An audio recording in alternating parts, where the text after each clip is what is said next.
Woo. Trying to find my way, trying to find my way, trying to find my way, trying to find my way, trying to find my way, trying to find my way, trying to find my way, trying to find my way, trying to find my way, trying to find my way, trying to find my way.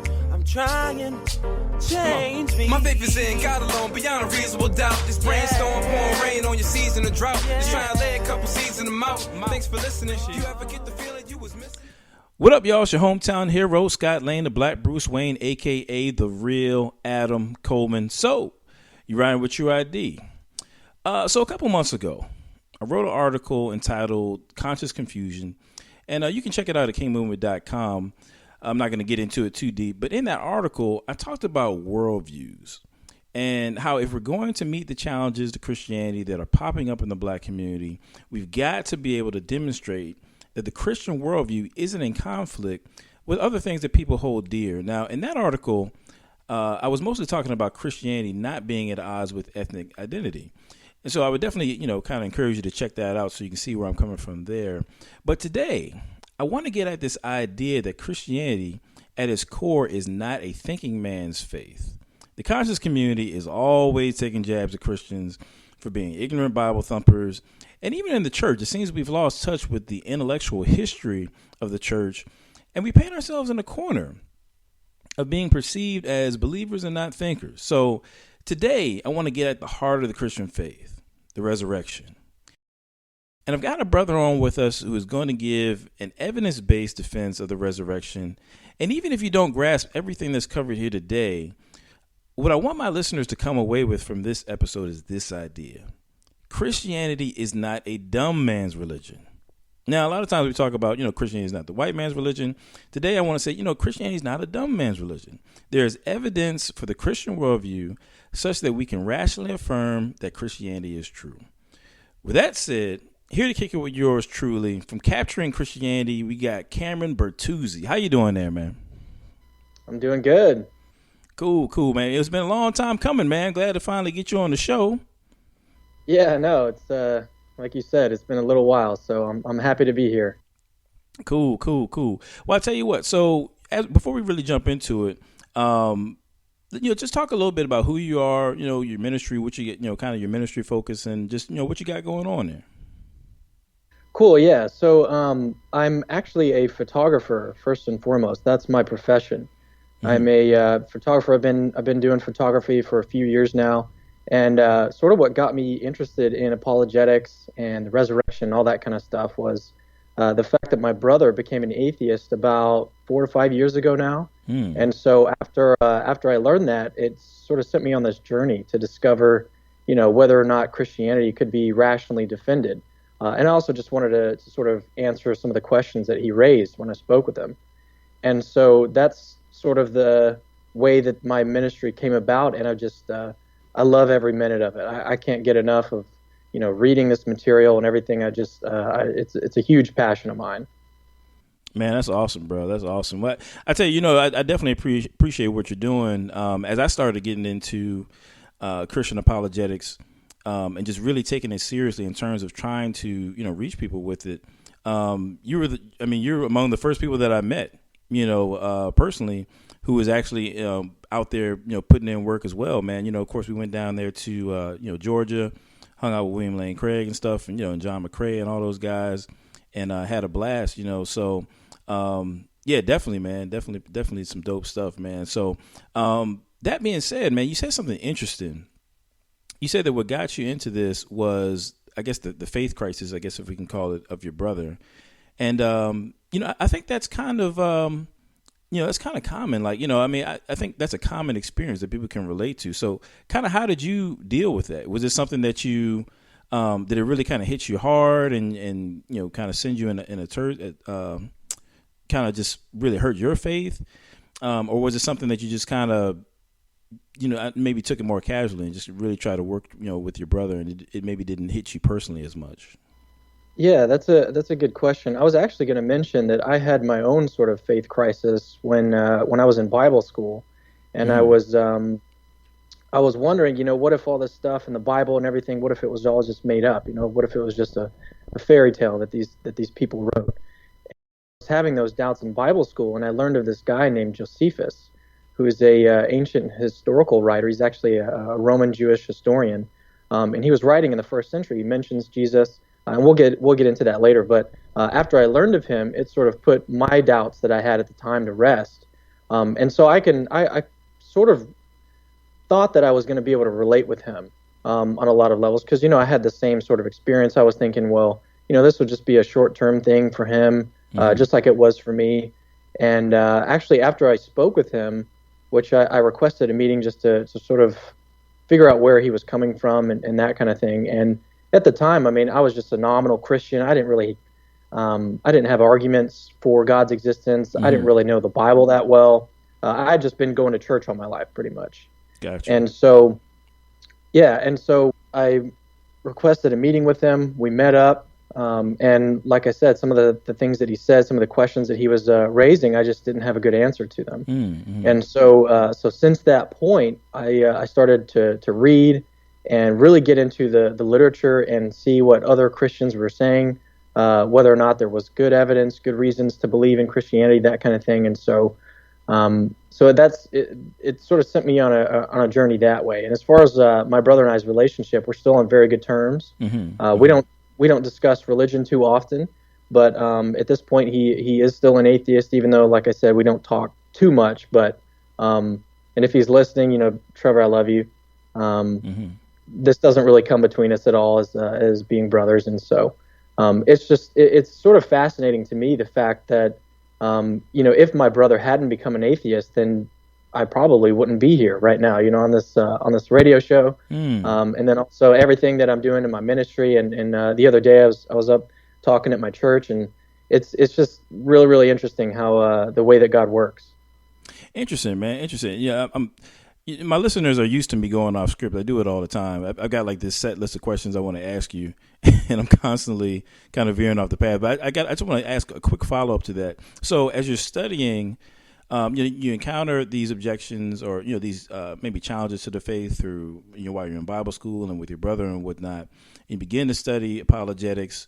What kind of made you move from just studying apologetics from maybe a personal enrichment standpoint to really getting engaged in teaching it, and being an apologist, so to speak? What kind of made that light bulb click that that's something that you wanted to do? So what made it click for me was the fact that I didn't know any of this stuff existed before I met with my brother and spoke with him and sort of heard the objections that he raised and stuff.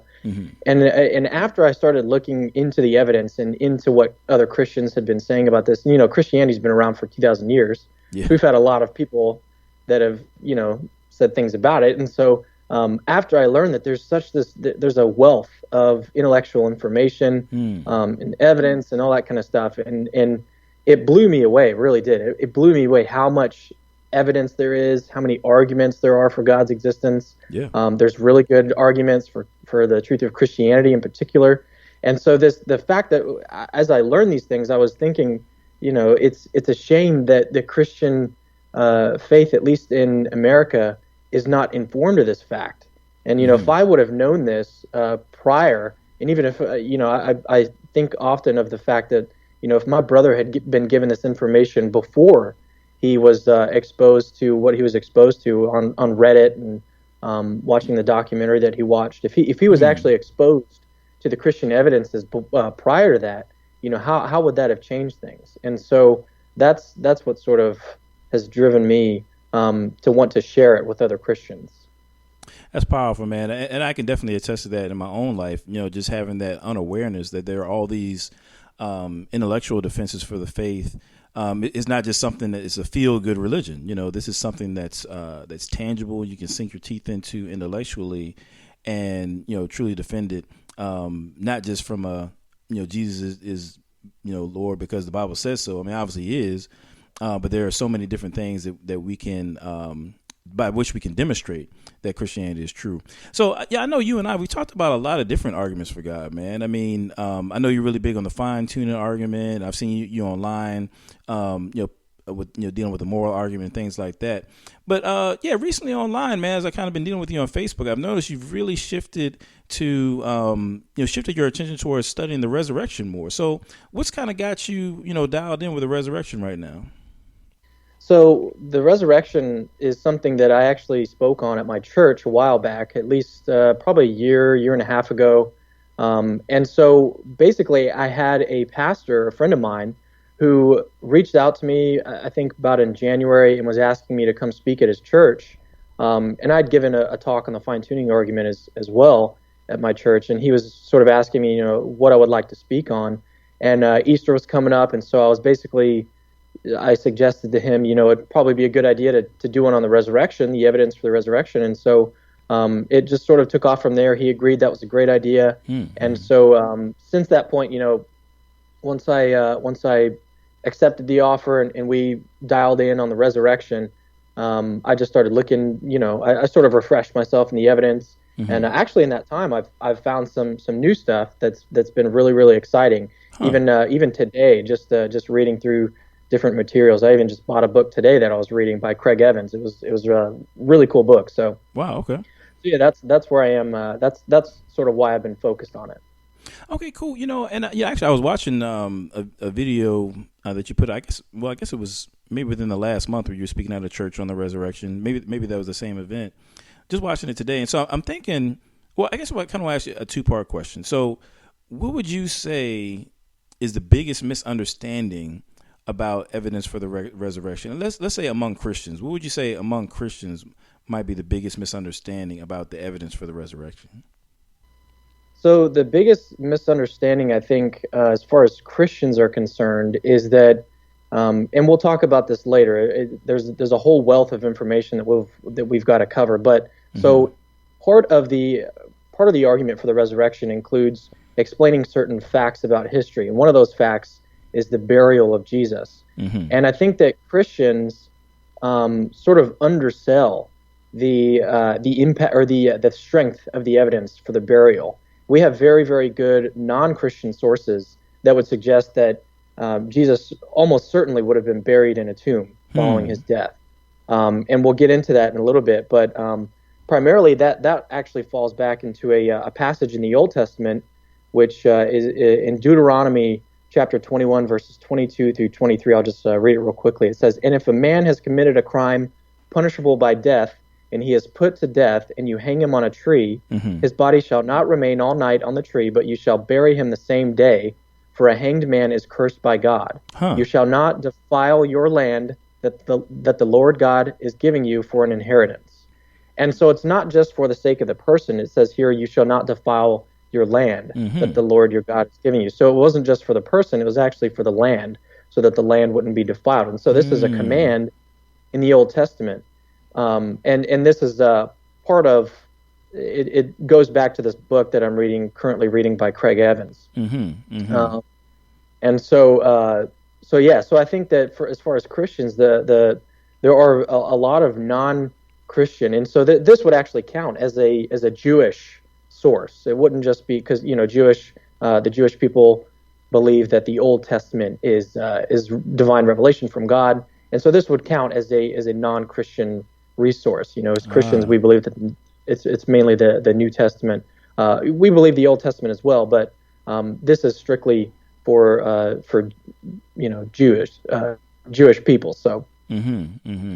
Nice. Okay, man, I'm anxious to get into it. So, let me just ask this question before we really dive in. So, with atheists, Lord knows, I see you put in work on these Facebook forums, man. Debating, and defending the faith. So, among atheists, what would you say is the biggest misunderstanding about the evidence of the resurrection?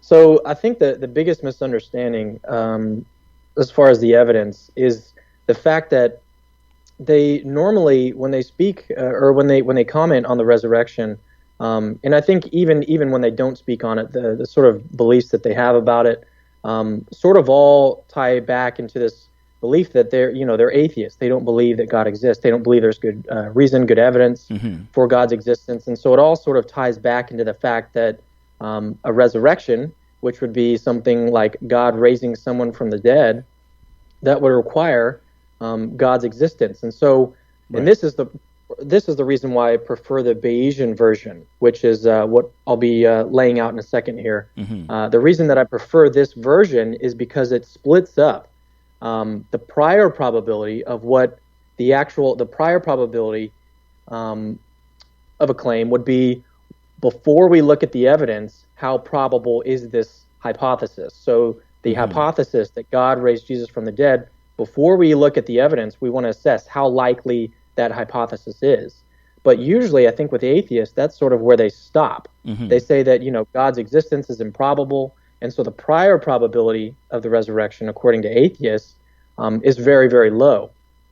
However, the reason this is a misunderstanding is because we don't just stop there. We don't just stop at the prior probability of the resurrection. We have to actually look at the evidence, take the evidence into account, and then update our probability given all that we know. Given the evidence, and even given the prior probability, we need to then look at the evidence and update our total probability. That's sort of the reason why I prefer the Bayesian version, is because it makes that distinction between the prior and what's called the posterior probability. So that's I think that atheists in general, I think they tend to overlook that fact, or they don't really take the evidence into account or understand how strong the evidence is. Gotcha. And we'll talk about that. We'll talk. Well, I'm excited, man. It sounds like we're about to have a nice little meat sandwich of information here. So one thing I just want to throw in, it really just occurred to me earlier today, because I want you to get into your argument, but I just want to throw this idea in for the listener. Is what I want you to pay attention to is all the different aspects that can go into determining the historicity of an event or person.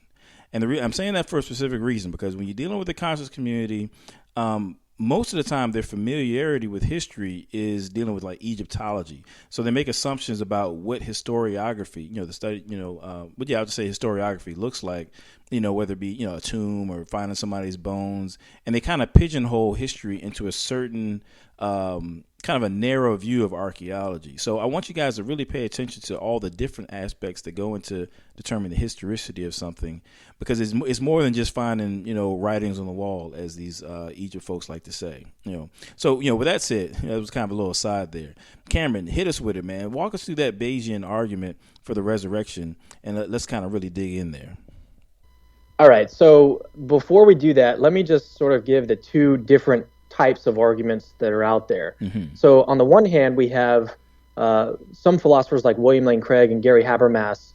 They'll argue an abductive version of the argument for the resurrection. The abductive version is what's also called the best explanation, or the inference to the best explanation. And so this is the sort of same kind of reasoning that's used in medicine. And so, for instance, suppose that you've got a sore throat, a cough, and a runny nose, and you decide to go to the doctor.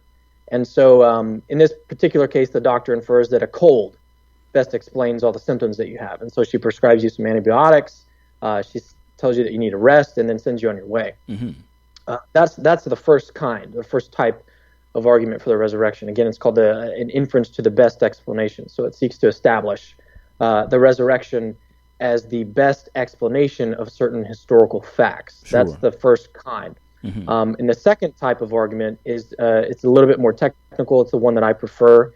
This one involves Bayesian probability.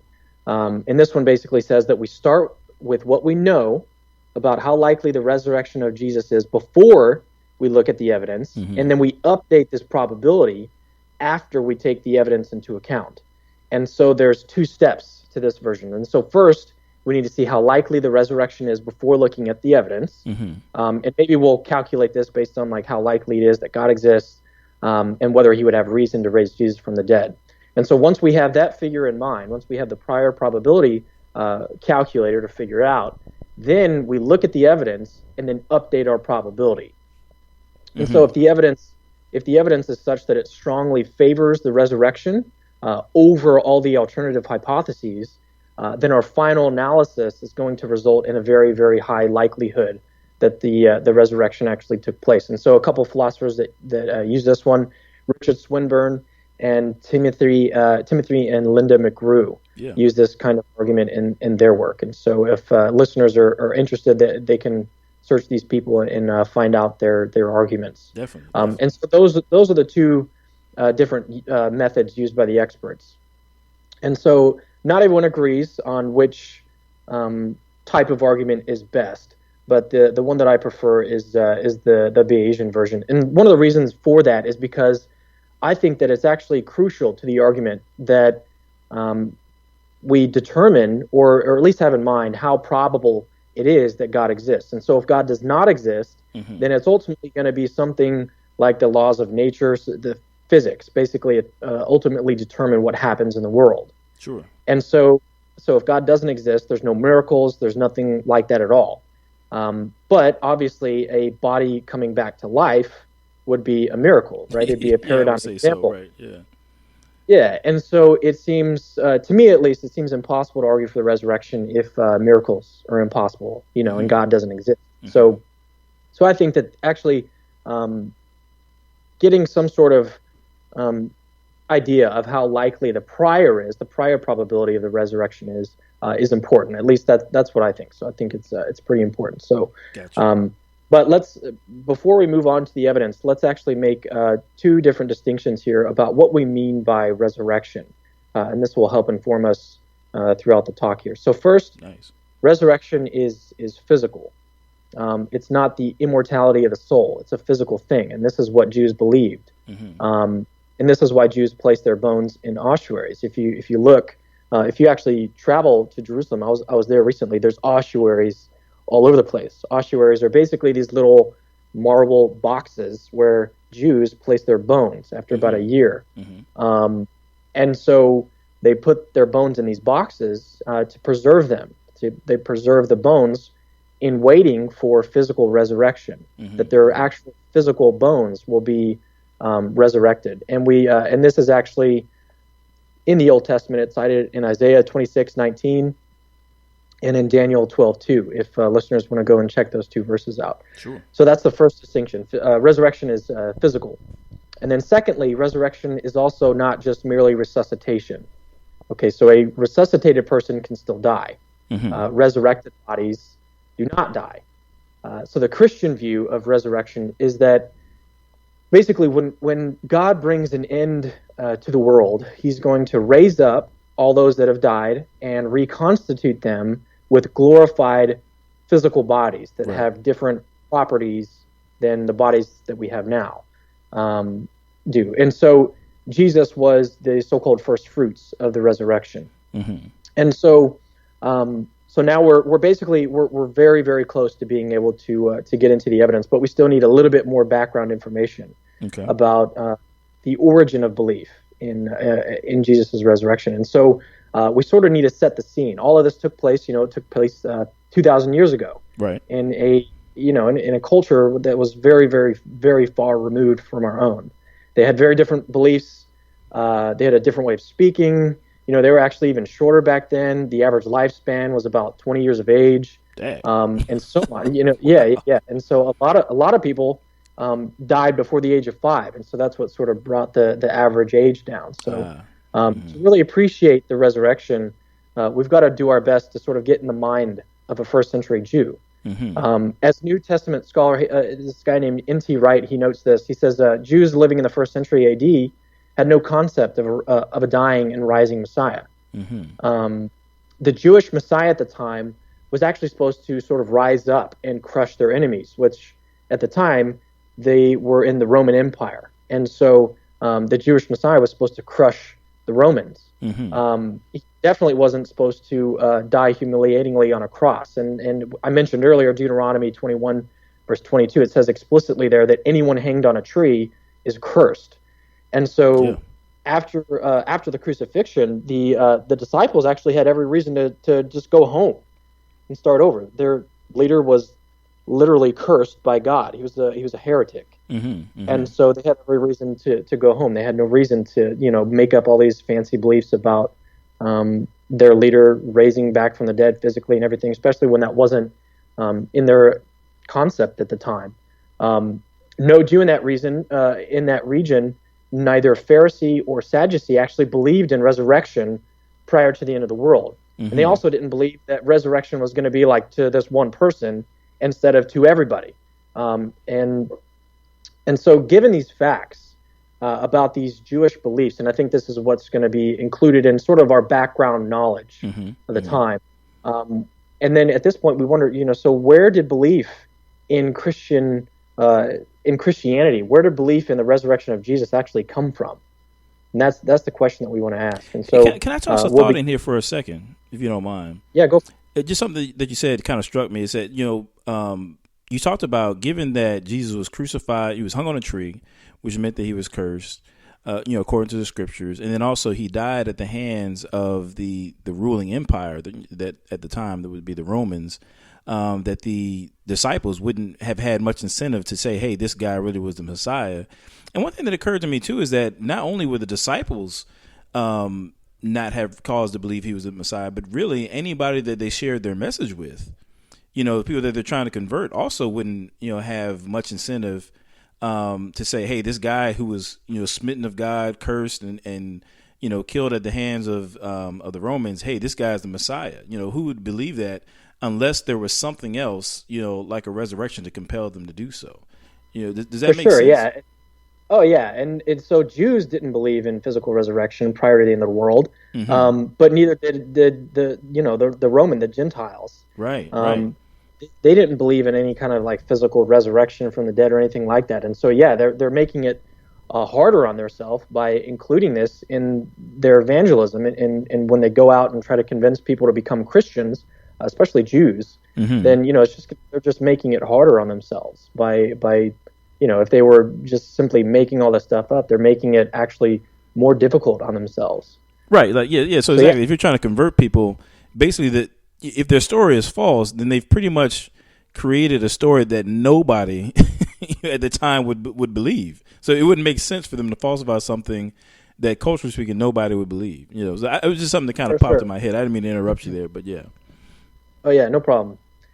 All right, so from here, we're going to actually look at a few facts of history that are actually going to play a really important role in the argument. And so the first of these facts is the crucifixion of Jesus. And the crucifixion of Jesus is, it's about as historically certain, historically grounded as it gets in the ancient world. There's a liberal scholar, his name is John Dominic Crossan. He says that Jesus' death by crucifixion under Pontius Pilate is as sure as anything historical can ever be. Wow. And this is a very, very liberal scholar, John Dominic Crossan, if you want to look him up. So, and even he grants that Jesus' death by crucifixion is basically historically certain. It's not really something that you can doubt. And sort of the reason for this is because we have so much information about that.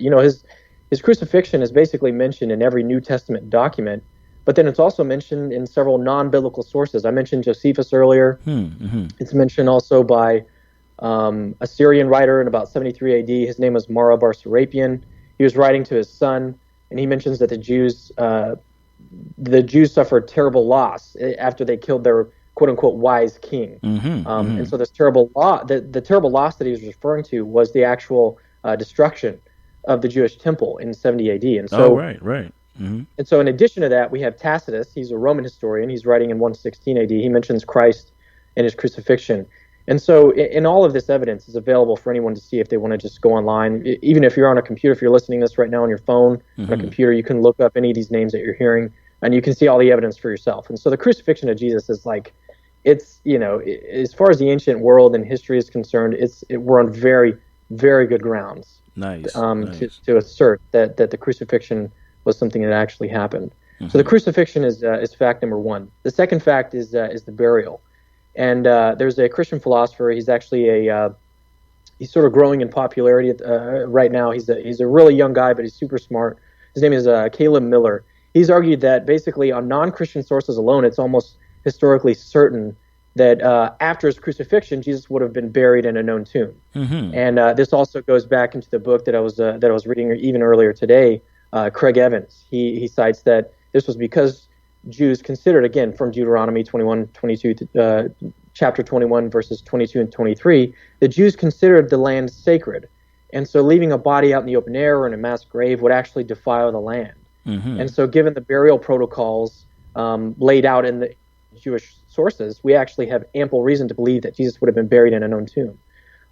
But so in addition to this, we actually have archaeological evidence of the remains of a crucified man named Jehohanan, who was actually a Jew who was buried in the 1st century. And we have actually, he was buried in his heel is a bone, is a nail through his heel bone. Man. And we have archaeological evidence of this. And so that's actually archaeological evidence that suggests that we have this guy who was crucified, but then his body was found in a tomb, right? And so, and we could basically just stop there, but there's actually two additional reasons. There's actually two additional reasons that at least I'll cite here, because there's a lot more beyond what you're hearing today. There's so much more information out there on this argument. But so here's two quick additional reasons to think that the burial is historical. So first, in the New Testament, we have 1 Corinthians, which was actually a epistle or a letter written by Paul. And so in chapter 15 of 1 Corinthians, verses 3 through 5, it says, "For I delivered to you as of first importance what I also received." So he's receiving this. He didn't make this up, essentially. He actually received this, and most people think that he actually received this during his sort of fact-finding mission to Jerusalem in about 35 or 36 AD, which was Jesus was actually crucified in about 33 AD, and so we're very, very close to the actual events here. So he says that he is giving to the Corinthian church as of first importance what he also received. He says that Christ died for our sins in accordance with the Scriptures, that he was buried, and that he was raised on the third day in accordance with the Scriptures, and that he appeared to Cephas, which is Aramaic for Peter, and then to the 12. And so this very, very old source actually details and tells us that Christ was buried. He was buried. So this is a very, very early source that corroborates the burial.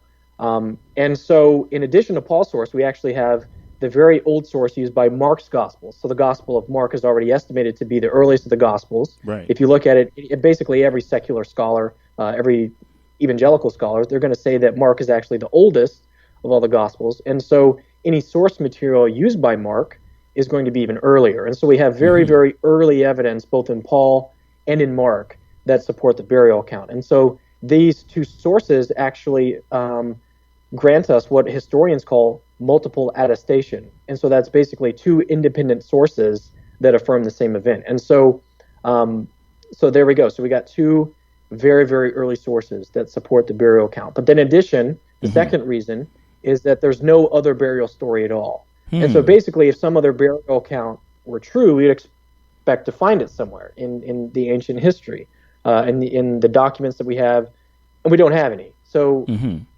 instead, the only burial account that we have actually shows up is the one involving a guy named Joseph of Arimathea, who is actually, he was part of the Jewish Sanhedrin at the time. He was actually part of the group that was responsible for Jesus' death. And if we just think about that for a second, how unlikely is it that Christians would have invented this historical figure? He was actually a historical person, that they would be asserting this historical person. But why would they invent this person who instead honors Jesus by having him buried? And not just buried, but buried in his own tomb. It just doesn't make sense that the Christians would make this up. So we have, those are the two additional reasons. And again, like I said, we already have very good non-Christian evidence that suggests that Jesus would have been buried in a known tomb. And so so there we go. So we got the crucifixion, we got the burial, and now we're on to the empty tomb. Hey, so if I could just toss in one idea too, and I get this all the time, man. You mentioned that part about multiple attestation. We talked about the source that Mark drew from. You talked about Paul, and I know Gary Habermas does a really good job explaining that, where you got the creedal passages where Paul is actually quoting a source that predates himself in terms of the gospel.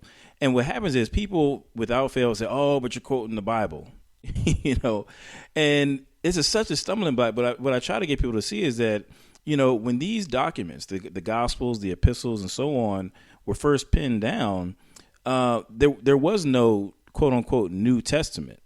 Each of these documents are independent documents that hundreds of years later were later on collected into what we call the New Testament. So it's just really getting people past that mental roadblock of what it means when we talk about, well, when you say quoting from, quote, the Bible. It's not like somebody just sat down and wrote it and wrote the whole Bible in one sitting. These are independent sources that eventually were collected together, and we call them the New Testament, or the Bible more broadly. So I just wanted to throw that in there, because I can already hear some of my conscious community folks screaming at the podcast right now. I just want to address that right quick. Yeah, so we're not treating the New Testament, the Bible, we're not treating it as divinely inspired. Mm-hmm. Okay, we're just treating them as normal, ordinary historical sources of Right. information. We're not treating them as divinely inspired or dictated, directly by God. We're not assuming that Mm-hmm. for the purpose of this discussion. Christians, they believe that the Bible is inspired; it's God breathed, but we don't have to assume that. Right. For this discussion, for any argument for the resurrection. And so we can basically shelf that belief. We don't have to assume it. Mm-hmm. We can shelf that belief and just take the actual documents for what they are, as just plain old historical sources of information.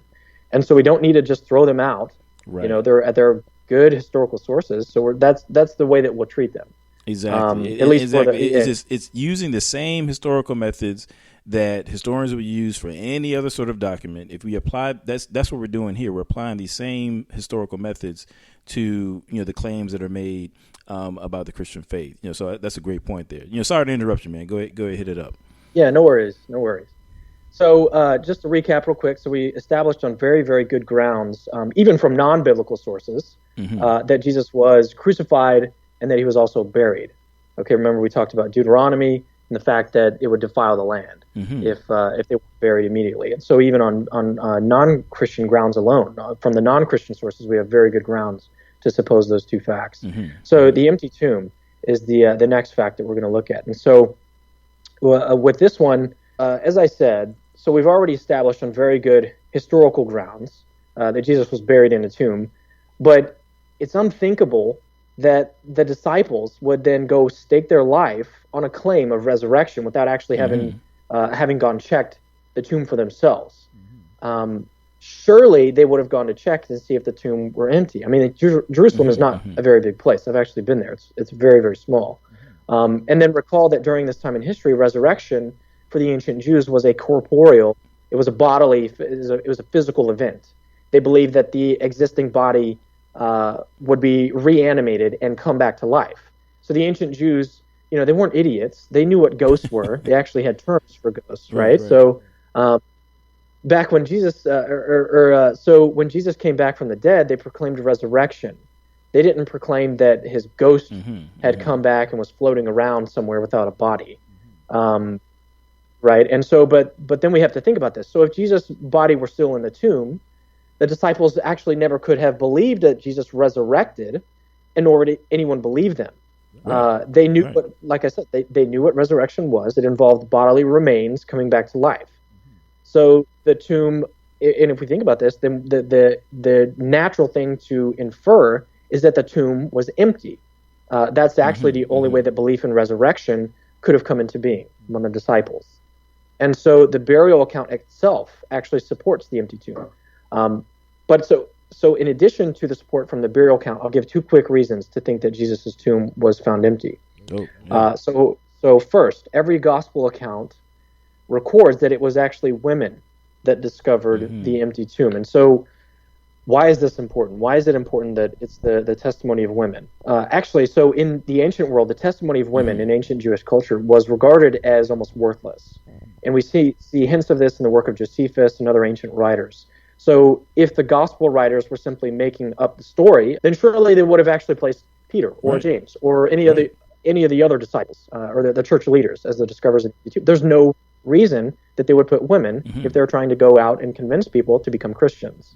So that's the first reason, is that it satisfies the historical criteria of embarrassment.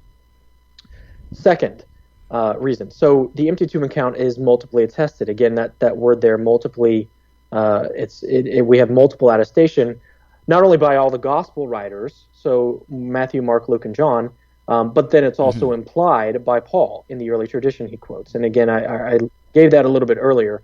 But so basically, in the gospel writers, no gospel account of the empty tomb contains theologizing. And theologizing is basically where they're going back and looking at Scripture, trying to say that, well, this happened because of this Scripture, this happened because of that Scripture. They're just giving like a straightforward account. They're just telling sort of what happened. And so around the 3rd century, actually, there was a few writers, a few authors wrote the fictional gospel, the Ascension of Isaiah. And so in chapter 3, verse 16 of this, Jesus actually comes out sitting on the tomb. He comes out of the tomb sitting on the shoulders of the angels, Michael and Gabriel. We don't have anything like that. There's no, like I said, there's no theologizing. There's nothing fantastic about the accounts. It's just like they go and find the tomb, they find it empty, and then they go talk to their disciples. And so none of the gospel accounts contain this sort of theologizing when it comes to the empty tomb. It's just very, very straightforward accounts of what took place. And so then if we look back at the early tradition quoted by Paul, we notice that the words actually show up on the 3rd day. That's in the creed. The 3rd day, and we wonder why the 3rd day. Why did that actually make it into the creed? It must have been important because they were actually using this creed when they were going out and evangelizing. And so experts argued that it's basically probable that this 3rd day refers to the day that Jesus' tomb was found empty. Then it also explains why the day of rest in the ancient culture was moved from Saturday to Sunday in Christian culture. So, and again, with the burial and with all these other facts, we can only highlight the sort of like surface level arguments that are in support of each of these. If you look into them deeper, there's so many other sources, so many other arguments in support of these, and so I don't have time to go into everything. But basically, all of this leads to say, all of this leads the atheist historian Michael Grant to say this. So if we apply the same sort of criteria, and I'm quoting here, if we apply the same sort of criteria that we would apply to any other ancient literary sources, then the evidence is firm and plausible enough to necessitate the conclusion that the tomb was indeed found empty. So we can see that the evidence here is actually starting to stack up pretty nicely. So anyway, so we have the crucifixion, the burial. Now we went over the empty tomb. So the 4th fact that we're going to look at are the appearances. And so the appearances were actually the early disciples and various individuals and groups of people experienced appearances of Jesus risen from the dead. And so before looking at the New Testament documents, we're actually on very good grounds for supposing that the early disciples, the early movement of the church, they had to have some sort of transformative experience that led them to begin preaching and evangelizing. Without it, we simply can't explain at all the rise of Christianity. Why we have to think, why did the Christian religion even come into being? And so the disciples would have just simply remained crushed, defeated men. The Christian religion actually never would have come into being if they didn't have some sort of experience, something that happened to sort of wake them up and start to go out and begin preaching. So let's go back to the early tradition quoted by Paul that I mentioned earlier in 1 Corinthians chapter 15. So let's this time look at verses 5 through 8. It says, he appeared to Cephas, then to the 12. And Cephas, again, is Aramaic for Peter. Then he appeared to more than 500 brothers at one time, most of whom are still alive, though some have fallen asleep. Then he appeared to James, then to all the apostles. Last of all, as one untimely born, he appeared also to me. And so as Richard Swinburne, I mentioned him earlier, he's a Christian philosopher, he points out that we can judge the character of Paul basically simply by reading his letters. If you've ever read the Pauline epistles, if you've ever read Paul's letters, you can basically agree that Paul comes across as a totally honest person. And so if Paul, he's obviously endorsing the tradition quoted above, and so he must have himself believed it. So the appearance to the 12, meaning the 12 disciples, is mentioned in the early creed quoted by Paul, and we know that from Paul's letters he was actually in personal contact with the disciples, and so he would have confirmed with them personally that they actually had these experiences before he's going out and telling all these churches that they had them. Again, he's a very honest person, so he would have confirmed that with them personally. And so the appearance to the 12 is also multiply attested by both Luke and John. In Luke 24, verse 36 through 43, and then John chapter 20, verses 19 through 20. So what's really important about the accounts in Luke and John is that they provide details actually about the nature of the appearances to the disciples. This will play a key role later on. So The account in Luke has Jesus asking for food to eat, and this all ties back into how resurrection is defined. Remember, it's a physical thing, so it's a corporeal, it's a bodily event, it's a physical thing. That's what a resurrection is. And so the disciples had experiences of a physical Jesus. And so I want us to just think about this for a second. So one of the primary alternative explanations for the resurrection is hallucination, that the disciples just hallucinated Jesus. But let's think about this for a second. So imagine that you're in a room with a bunch of different people, and you all start to have these hallucinations of this physical person in the room with you. He's eating food, he's talking with you, he's showing, wounds in his side and everything. So just imagine, like, does it at all seem plausible that all of you guys would have this sort of integrated hallucination together at the same time about all the same exact stuff? Like, how improbable is that actually? And so I think that when people think about this and how improbable that kind of hallucination would be, I think this actually is what drives people away from actually granting the accounts that are given in Luke and John. And so, and that, like I said, it's going to play a little bit more later on. But actually, I've mentioned on this my show before. Now, I'm not saying I'm an expert on the subject, but I do work in the mental health field, and I do work with people who regularly experience hallucinations, as symptoms of their diagnoses. And just, the idea of a collective hallucination, I can't even fathom how that would come about, to be honest with you. It's a very subjective experience to have an hallucination. So the idea that you have a number of people all having the same exact hallucination, I just can't even wrap my mind around how that could possibly. And I mean, that's actually one of the better explanations on offer, is that they all hallucinated. And so I mean, to me, it seems like the only way out of this is to say that the accounts in Luke and John are fairy tales, that they're just completely made up. I mean, you'd have to assert that in order to sort of avoid the conclusion. But to be honest, there's no real reason to discount these accounts in Luke and John. So even though they might lead to thwe conclusions that you don't like, that's not a reason to discount them. Right. We still need to see, if they're historically reliable sources, which we don't have time to go into that today, but there's a wealth of information that suggests that these the gospel accounts are actually historically reliable sources of information. And so we can't just arbitrarily exclude these as part of our data, as part of our evidence. We can't just exclude it because it leads to a conclusion that we don't like. Right. So and one of the appearances that I find interesting is actually the appearance to the 500. And then, so note how Paul actually, he gives his own sort of personal note that most of the 500 are still alive.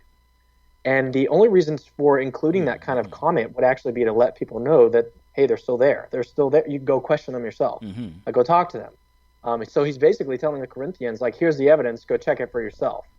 Right. And so if Paul was doing that kind of thing, how appropriate is it for us as contemporary Christians living today to go and do it on our own, to go check the evidence for ourselves? What Paul's telling us, he was telling the Corinthian church at the time, hey, go look at the evidence.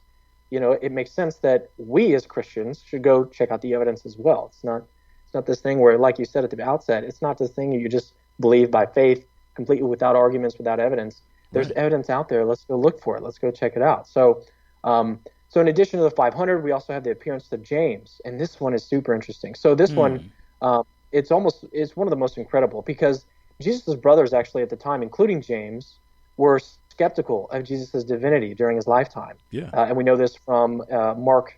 In Mark's gospel, we also know it from John's gospel. So, but despite this, we have ample evidence that James played an important role in the early church from very early on. And the ancient historian Eusebius, writing in the 4th century, he tells us that Jesus' brothers actually performed ministry work in Galilee and Syria. And so, but let's think about this. So what would it take you? What would it take for you? So if a lot of people listening might have brothers, they might have sisters. What would it take you to be convinced that your brother was the Lord? Right.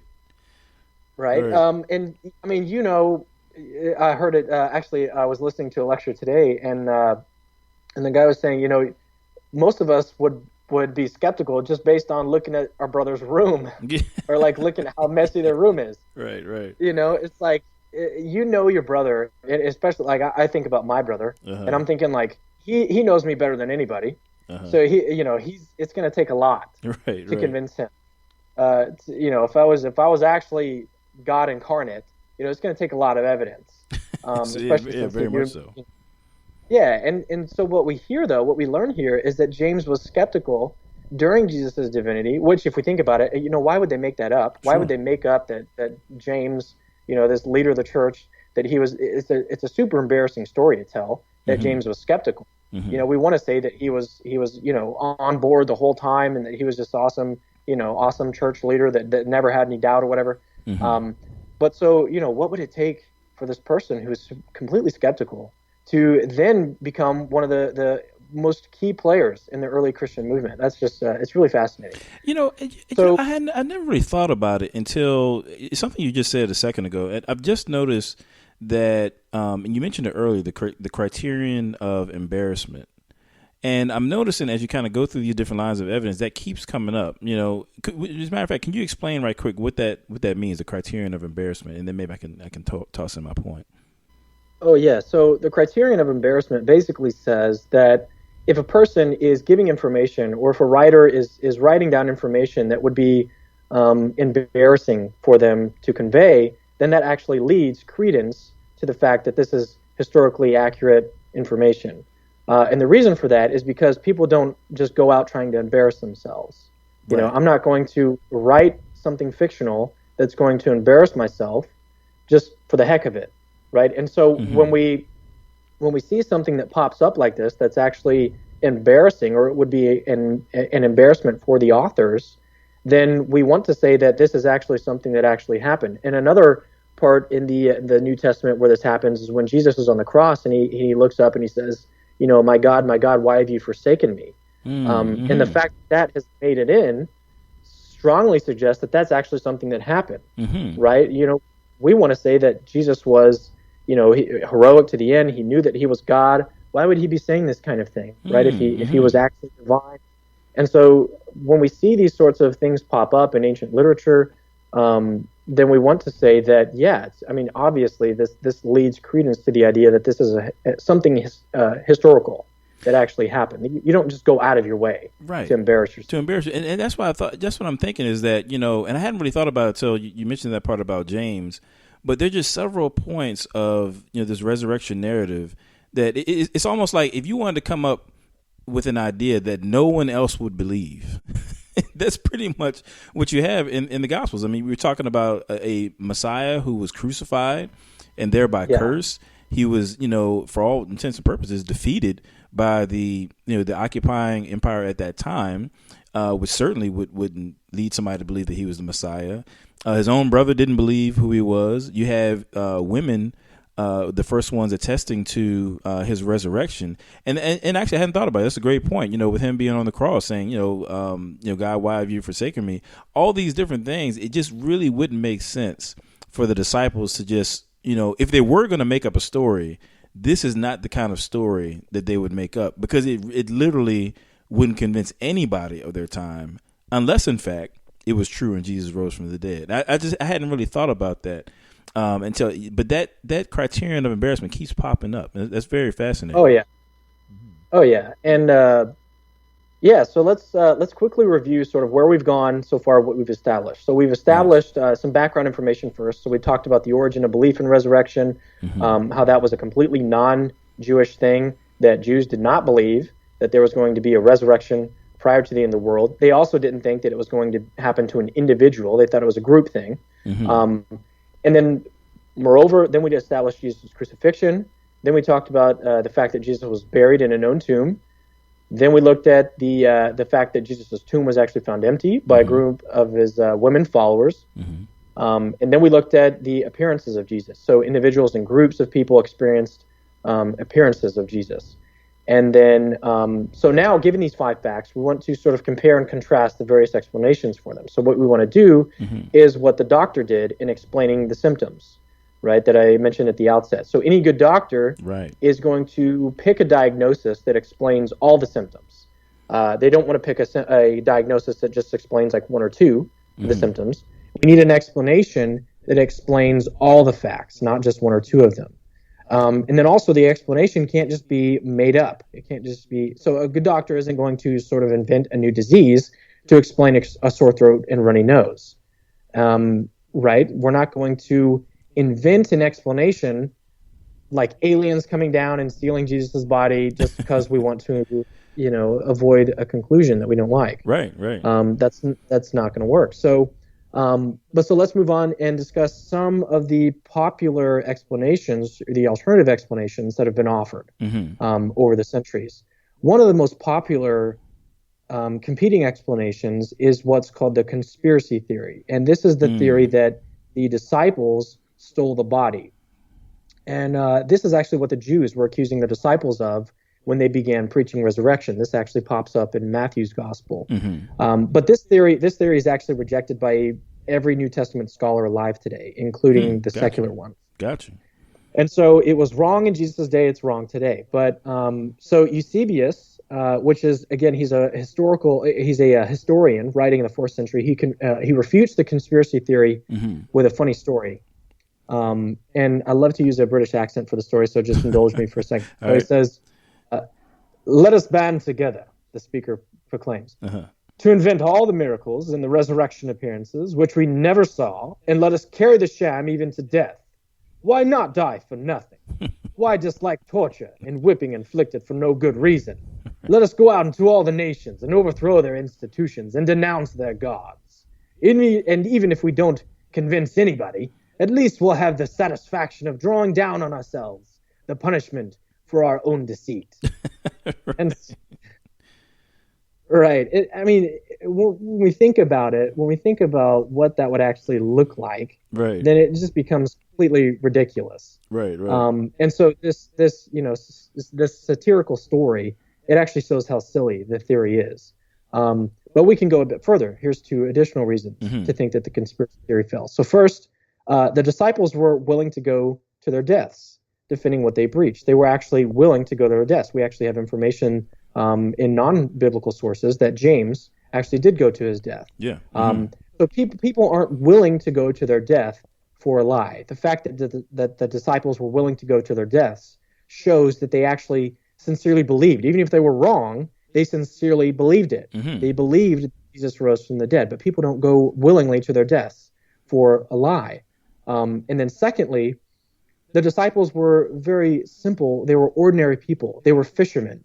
In an ancient culture, they were fishermen. They weren't brilliant con men. Moreover, they had no material gain. They had nothing material to gain by preaching this doctrine. Instead, they actually had a great deal to lose. And so it makes no sense that a group of ordinary fishermen with nothing to gain in this world would make up such a story. And so, as I said, no one really accepts this hypothesis today. Another theory that you actually hear that's popular among Muslims is the so-called apparent death theory. Yeah. And Muslims like this one because in the Quran it actually says that Jesus wasn't crucified. And so this is the theory that they like. And so this hypothesis says that basically somehow Jesus survived his short stay on the cross and then convinced everyone that he was the risen Lord. In response to this theory, there was a German New Testament scholar by the name of David Strauss. He writes this. He says, quote, "It is impossible for a being who had stolen half dead out of the sepulcher," which was the tomb, "who crept about weak and ill, wanting medical treatment, who required bandaging, strengthening, and indulgence, and who at least yielded to his sufferings, could have given to the disciples the impression that he was a conqueror over death and the grave, the Prince of Life, an impression which lay at the bottom of their future ministry." Right. Great point. So basically, there's no way that this guy, I mean, he's crippled, he's walking, he's like, he can barely walk. And if we think about and you can't see it, you can't visually see it, but we do have archaeological evidence of a guy named Yehohanan, remember, who had a nail through his heel bone. Yeah. Literally through his heel bone. You have pictures of it online. Go look it up for yourself. There's even remains of like wood left on the nails that pierced his flesh, bone, and the wood all in one swing with a hammer. Wow. Yeah.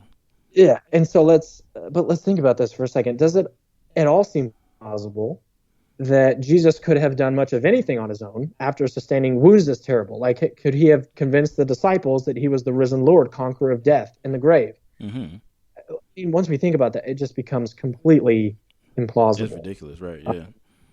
Yeah, and then also the Romans who crucified people back then were professional executioners. They knew when people were dead, and they knew when people weren't dead.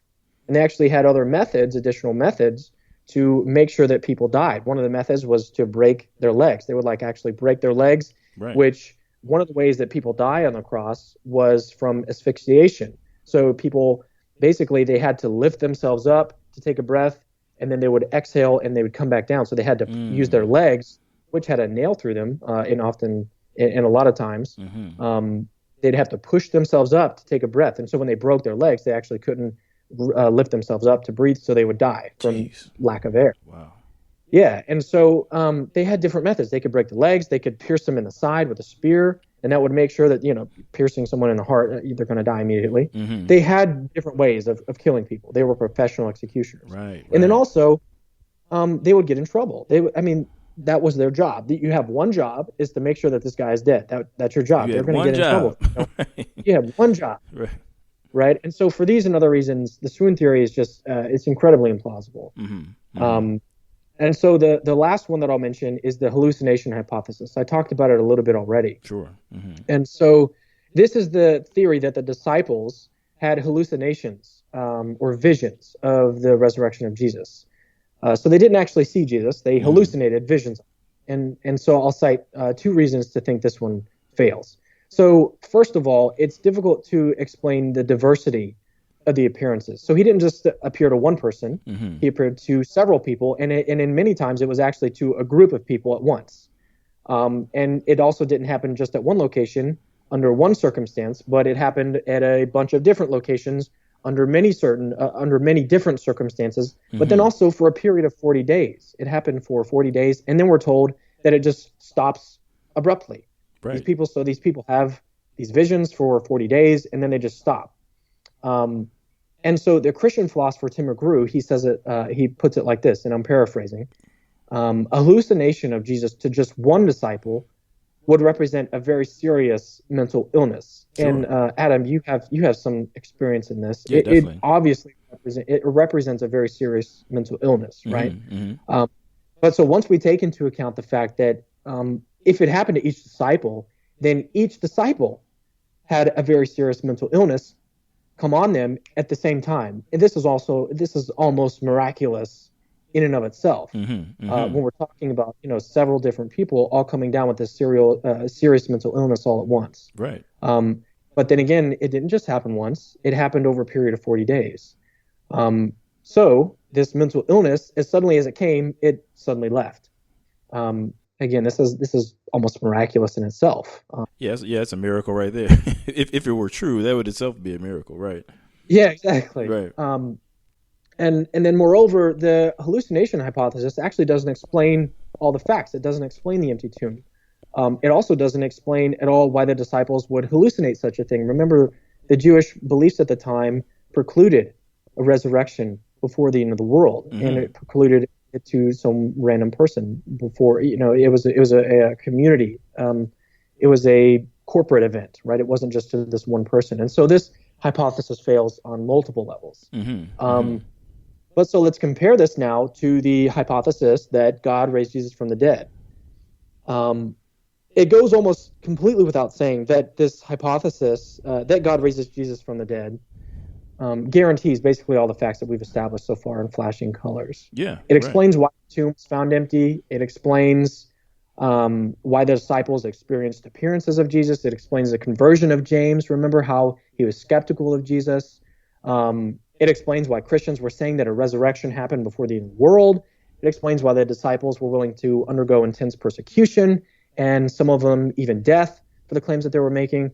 And so the hypothesis that God raised Jesus from the dead, just those two, just looking at the different hypotheses, it obviously fares better. Right. And so at this point, we can sort of draw some conclusions about what we've sort of gone over so far. So one of the things that I think even the people that prefer the abductive approach to the resurrection, they can agree that refuting the rival explanations like the conspiracy theory, the swoon theory, hallucination hypothesis, they agree that refuting those theories plays a huge role in getting a high likelihood that the resurrection took place. However, we just went over the fact that none of them are adequate. None of them do a very good job of explaining the facts.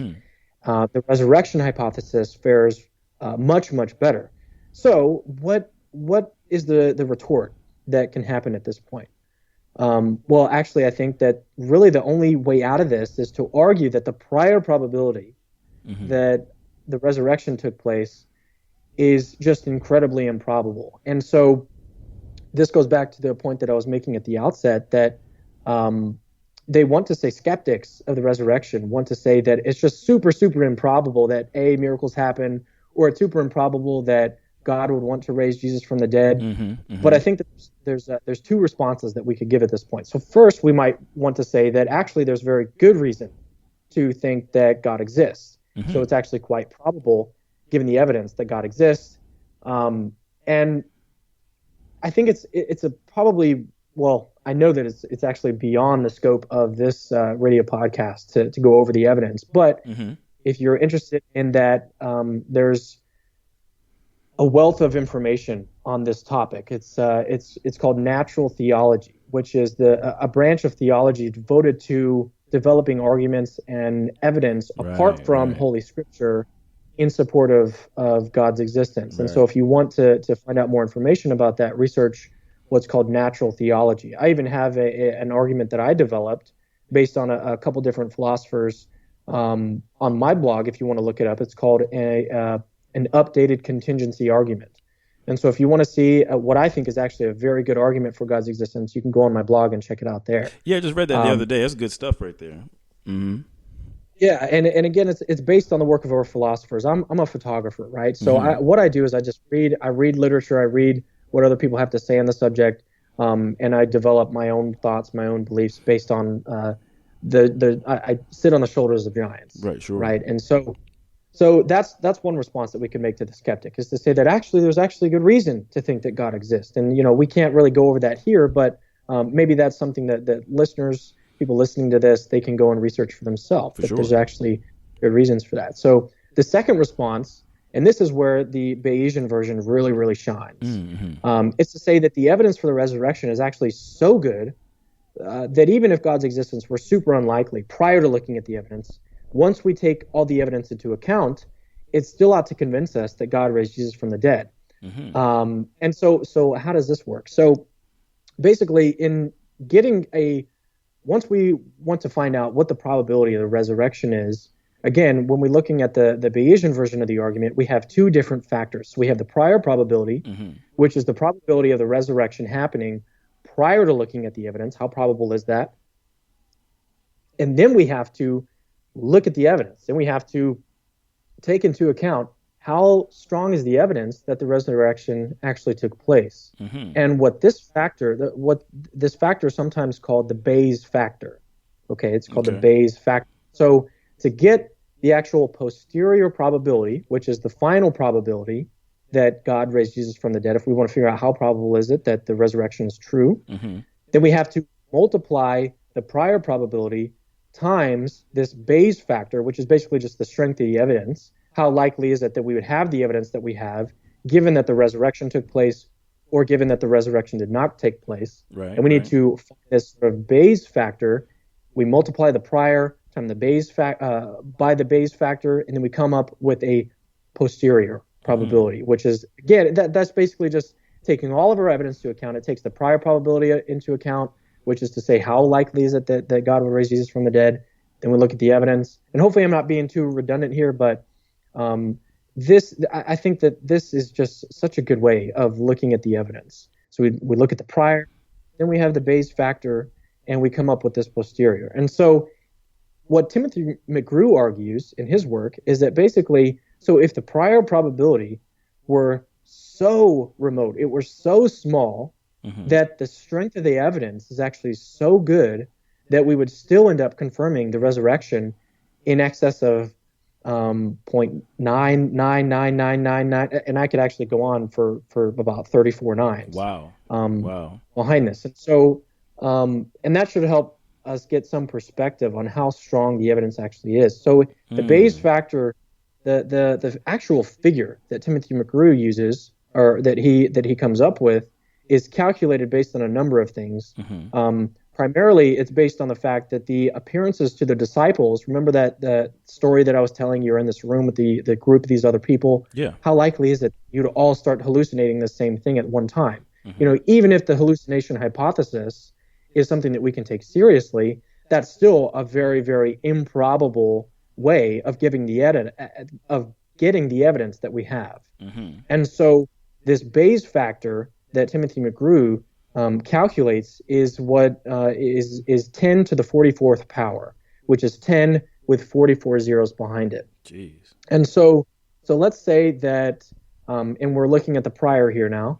So let's jump back over to the prior probability before we look at the evidence. So a common argument from atheists is that God has not raised anyone else from the dead, and so how likely is it that God would have raised this one person from the dead, right? So let's actually take that seriously. So if we actually looked at an estimate today, it's estimated that there have been about 107 billion people that have ever lived.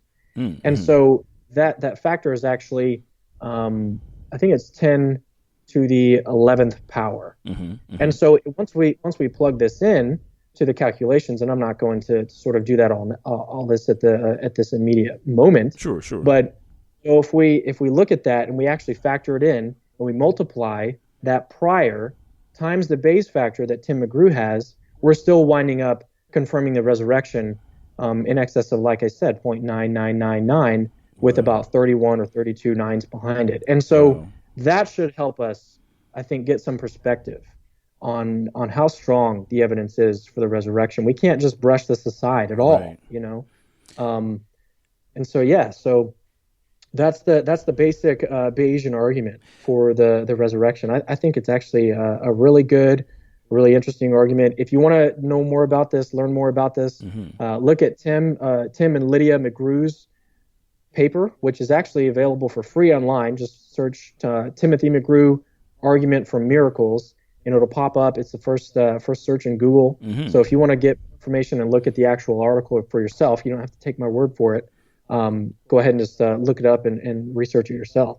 Yeah, and I want to go back to something real quick, man, and because I can't emphasize this enough. Okay, this is not these facts that you're talking about, the historical facts that you covered.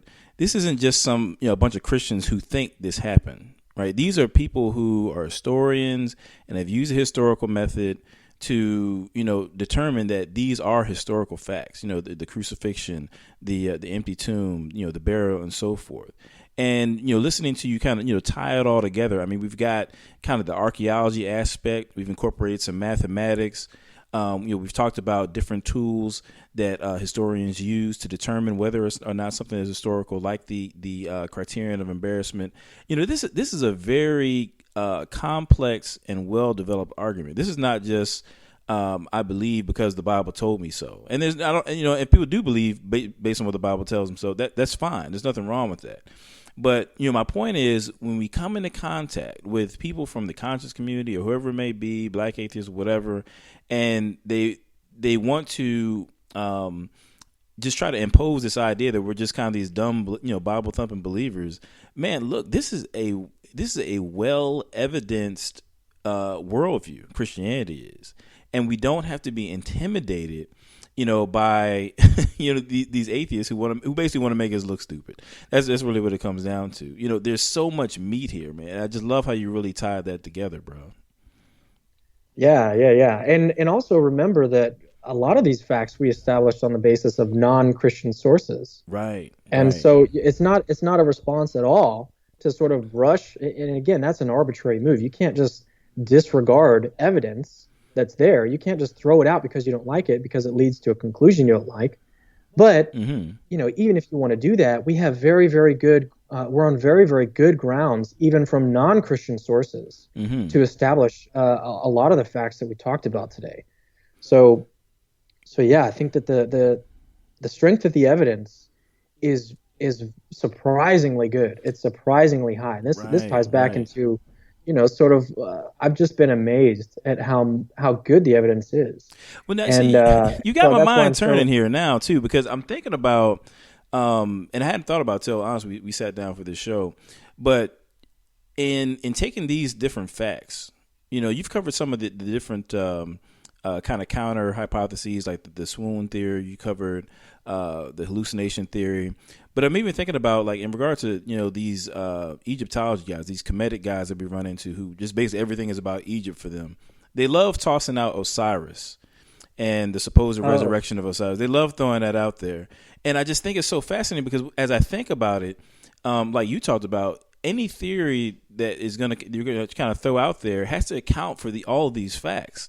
Now, Osiris, they basically want to say that Jesus was a myth, but if that's the case, it doesn't account for the fact that his crucifixion is a well-attested fact of history. So this idea that Jesus was a myth doesn't give an account for the historical facts that, as you said, are based upon even non-Christian sources. Yeah, and that's part of the reason why I include the fact of the crucifixion, is because it's one of the most historically attested facts in all of ancient history. I mean, like I said, I mentioned just 3 non-biblical sources: Josephus, Tacitus, and Mara bar Serapion, but there are other non-Christian sources that affirm this as well. And so, once you start to look at the strength of the evidence, it obviously is on the side of Christianity, at least from my perspective. And at least if we're looking at something like the crucifixion, the burial, the empty tomb, these are not supernatural facts of history, right? The crucifixion is not a supernatural event. The burial is not a supernatural event. The empty tomb is not a supernatural event. And we don't have to assume that the appearances to the disciples, to the 500, to James, we don't have to assume that these appearances were actual appearances of Jesus. We're just saying that they had these experiences, right? They had these experiences, and so these are non supernatural facts that we're dealing with, or that we're establishing on the basis of ordinary historical method. We're not going through and appealing to divine revelation. Anything like that. We're just looking at the historical sources. What can we learn from the first century, from the historical sources that we have? We're using very, very common historical methodology, and we're coming up with these conclusions, and then applying this Bayesian sort of methodology to look at the different different hypotheses that have been offered over the centuries to explain the facts. And we see that the resurrection just comes on top so much better than the alternative. Now, see, I want to end out with this here. This is something that just kind of struck me just now, and I've kind of thought about it before. But when you think about what Paul said, right, that I know I'm going to misquote it, but if the resurrection did not occur, if Jesus did not rise from the dead, then everything about the Christian worldview is just worthless. We're just wasting our time, right? The entire Christian faith is founded upon the resurrection of Jesus Christ. A historical event that either happened or it didn't happen. All the cards are on the table. Now, here's where I'm going with that. Okay. This is where I think that Christianity has a definitive advantage over the other worldviews, or at least many of the other worldviews that are circulating within the conscious community. We talk about like African spiritualism. We talk about the Egyptology, or what they would say Kemetic stuff. Even with the more scientists. The Christian worldview is based on an historical fact that you can research it. You can, look into evidence, as we discussed today. But when you talk about like African spiritualism, there's no historical grounding for these other faiths, for these other belief systems. And I think that's we have a tangible historical grounding for what we stand upon that these other worldviews don't. And so I would really challenge, some of my listeners out there, if you have these conscious community people coming to you, questioning your Christianity, ask them, what is the basis of their belief system? What evidence do they have to show that what they believe is true? see if they can stack up something that's gonna, stand tall, like we've seen here with the Ressurection. So, with that said, man, hey, Cameron, I really appreciate you coming on the show, man. Let people know how they can reach you online. What stuff you got out there. How can they access what you got going on? If you want to find out more about my ministry, about what I've got going on, my blog, capturingchristianity.com. I write articles there. I also, I'm in the process of doing interviews, and I also do discussions with atheists, between an atheist and a theist on my YouTube channel, Capturing Christianity. And all of this is available at my website, capturingchristianity.com. And so that's sort of what I've got going on now. Nice, man. Yeah, I would definitely encourage anybody to definitely avail themselves to the resources that you got. I told you the other day that I check out your videos, and I've greatly benefited from it. So, with that said, hey, man, again, I appreciate you coming on the show. For all my listeners out there, Christianity is not a dumb man's religion. It's based upon evidence. So I love you guys, and we'll catch y'all next time. Peace.